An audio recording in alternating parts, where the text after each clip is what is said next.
जेकरा घरे पड़ल बाटे सदिया कैसे बनी खानावा हो।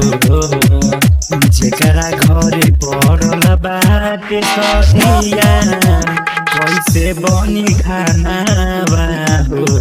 रोटी खातिर तरसे पूरा परिवारवा बढ़ल गैस के दामवा।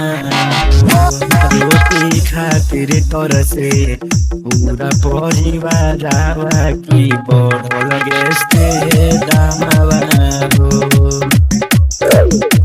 बंद बा होटलवा बंद रेस्टोरेंटवा सब भाई लोगन के भइल बुरा हालवा।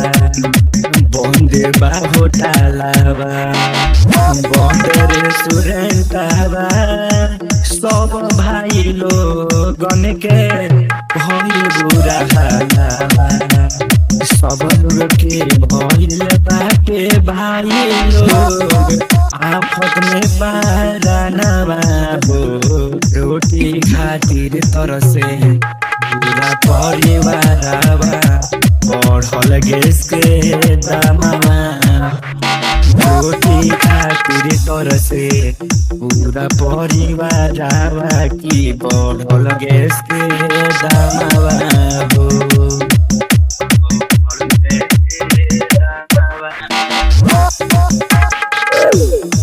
रोज रोज बढ़ल जाता बाजार के भाव हो। कोई से के अब चली घरवा दुआर हो। रोज रोज बढ़ल जाता बाजार के भाव हो। कोई से के अब चली घरवा दुआर हो।